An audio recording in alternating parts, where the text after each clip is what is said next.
Commander Vorthak slammed his foreclaws against the observation deck's metallic surface, creating a sound that echoed through the monitoring station like thunder. His yellow eyes, all 6 of them, blinked rapidly as he stared at the holographic displays showing the survival simulation results.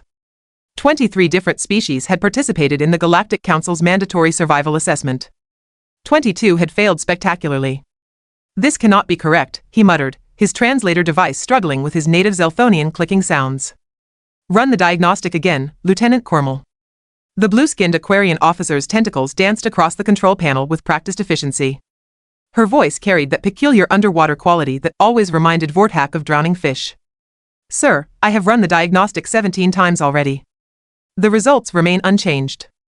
Vorthak's mandibles clicked together in frustration. The survival simulation had been designed by the most brilliant minds in the galaxy. A simple scenario, really. Drop representatives from each species onto a barren planet with minimal resources and see who could survive the longest without external assistance. The expected outcome was clear: the stronger, more technologically advanced species would dominate while the weaker ones would perish within days. The Krillians, with their massive exoskeletons and ability to digest almost anything organic, had been the betting favorites. They lasted exactly 4 days before their representative, Sergeant Thox, collapsed from malnutrition after unsuccessfully trying to eat rocks. The irony was not lost on anyone. The ethereal collective, beings of pure energy who claimed to transcend physical needs, managed a whopping 2 days before their consciousness started flickering like a dying light bulb. Apparently, even energy beings needed some form of sustenance. Who would have guessed? "What about the Brutari?" Vorthak asked, though he already knew the answer. The massive, fur-covered warriors from the ice worlds were supposed to be the ultimate survivors. Their representative, Grunthok the Terrible, had built an impressive shelter on day 1, started a fire on day 2, and then spent the remaining time sitting inside said shelter, slowly starving while staring at the flames like some primitive caveman. Day 6, sir. Dehydration and severe malnutrition. The commander's third eye twitched. This was becoming embarrassing. The Galactic Council had organized this simulation to prove that their member species possessed the necessary survival skills for deep space colonization. Instead, they had created the most comprehensive demonstration of incompetence in recorded history. "And the humans?" he asked, though he almost did not want to know. Lieutenant Cormel's tentacles paused mid-motion. Her large, bulbous eyes seemed to focus on something beyond the displays. "That is where things become interesting, sir." The holographic feed shifted to show a small clearing on the planet's surface. There, sitting cross-legged on a makeshift mat woven from grass, was Dr. Emma Hartwell, the human representative. She was not dying. She was not even looking particularly concerned. In fact, she appeared to be teaching. Around her sat a circle of what looked like small, furry creatures native to the planet. These rabbit-like animals, which every other species had either ignored or failed to catch, were sitting attentively as Dr. Hartwell demonstrated something with her hands. "What exactly is she doing?" Vorthak demanded. "According to our analysis, sir, she is conducting a cooking class." The commander's jaw dropped, revealing 2 rows of razor-sharp teeth. "A cooking class? During a survival simulation?" "Yes, sir. She appears to have befriended the local wildlife and is teaching them how to prepare various plant materials she has foraged. Look here." Cormel manipulated the display to show a closer view. Dr. Hartwell was holding up different berries, roots, and leaves, explaining something to her furry audience in that peculiar human language filled with soft sounds and emotional inflections. "This is day 12, sir. She has not only survived but appears to be thriving. Our sensors indicate she has gained weight." Vorthak stared at the display in complete disbelief. While the galaxy's finest warriors, scientists, and energy beings had slowly succumbed to the harsh conditions, this small, pink, relatively hairless creature was hosting dinner parties with the local fauna. How is this possible? Humans are supposed to be one of the weakest species in the galaxy. They have no natural armor, no enhanced strength, no special abilities whatsoever. Perhaps that assessment was premature, sir. The feed showed Dr. Hartwell laughing, actually laughing, as one of the rabbit creatures attempted to copy her berry preparation technique. The sound was strange, musical almost, completely unlike the communication methods of any civilized species. She is supposed to be struggling for survival, not running some sort of wilderness cooking show. Vorthak's voice rose to a pitch that made the station's hull vibrate slightly. Lieutenant Cormel's tentacles swayed nervously. "Sir, there is more. She has also constructed a rather sophisticated shelter, created tools from stone and wood, established a reliable water source, and appears to have started cultivating some of the edible plants she discovered." "Cultivating? You mean farming?" "Yes, sir. Small-scale agricultural development. On day 7, no less. Vorthak slumped into his command chair, which groaned under his considerable weight. The implications were staggering. If humans could not only survive but actually flourish in conditions that had defeated every other known species, what did that say about the rest of the galaxy's supposedly superior civilizations? Show me the other failures again, he commanded weakly. The displays cycled through the various species' attempts. The mechanical hegemony's representative had tried to eat metal scraps and short-circuited. The Psychic Dominion's member had spent 3 days attempting to bend reality with his mind before accepting that psychic powers do not create food from thin air. The gas-breathing collective had simply inflated and deflated repeatedly until they ran out of the specific atmospheric mixture they required, and there was Dr. Hartwell, day 12, braiding grass while humming some human melody, surrounded by her woodland students who appeared to be taking detailed mental notes on edible plant identification. Sir, Cormel said hesitantly, perhaps we should consider that our assessment criteria may need revision. 3 days later, Commander Vorthak found himself in the unprecedented position of requesting emergency council sessions to discuss what the media had begun calling the human incident.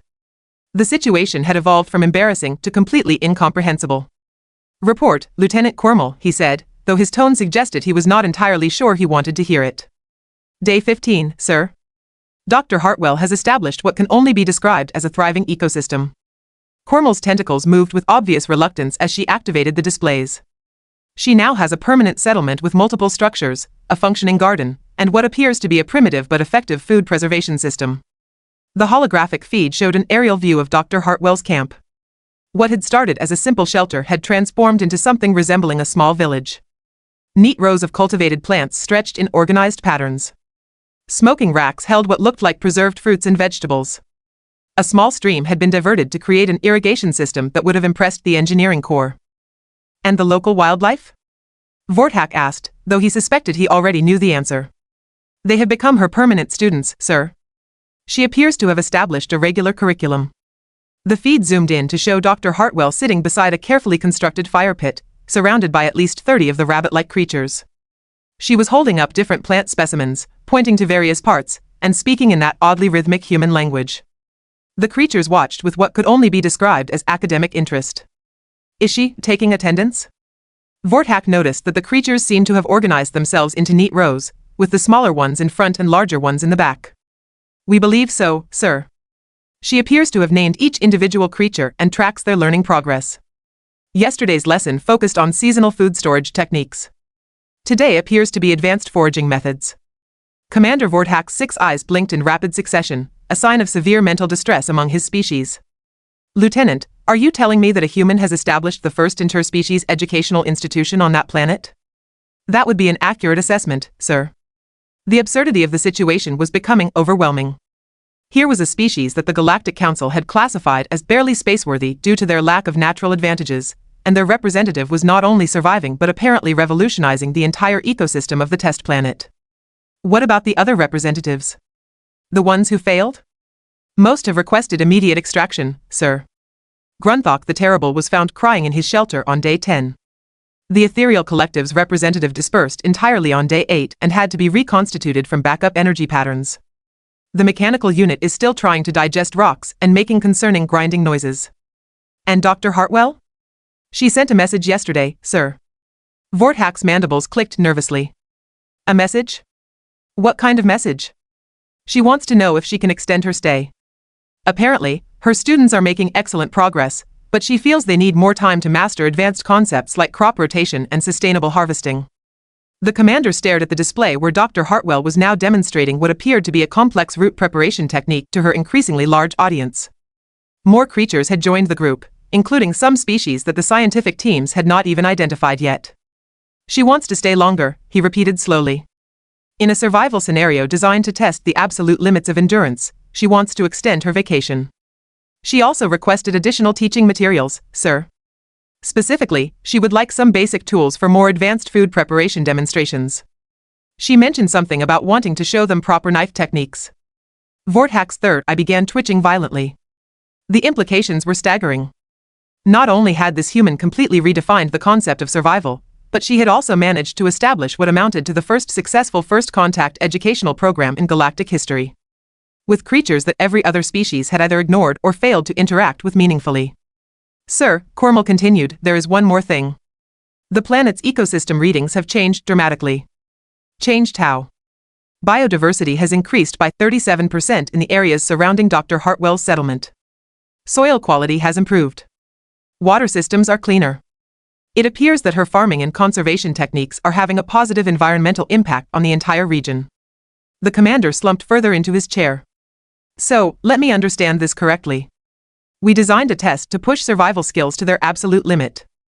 Every species in the galaxy failed except for the humans. And instead of merely surviving, their representative has improved the planet. Yes, sir. Also, she started a small library. A library? She has been creating visual guides using plant dyes and bark paper, documenting all the survival techniques she has discovered. Her students appear to be learning to read them. Vorthak stared at the display where Dr. Hartwell was now showing a group of creatures how to weave baskets from grass. Her movements were patient, gentle, encouraging. When one of the smaller creatures made a mistake, she simply smiled and helped it correct the technique. Lieutenant Cormel, prepare an official report for the Galactic Council. What should I include, sir? Everything. Every detail. Every impossible achievement. And include a recommendation that we immediately revise our classification of human survival capabilities. From barely spaceworthy to what, sir? Commander Vorthak watched as Dr. Hartwell laughed at something one of her students had accomplished, the sound carrying across the monitoring equipment like music. Around her, dozens of creatures continued their lessons in what appeared to be complete harmony. Terrifyingly competent, he said finally. And possibly the most dangerous species in the galaxy. Dangerous, sir?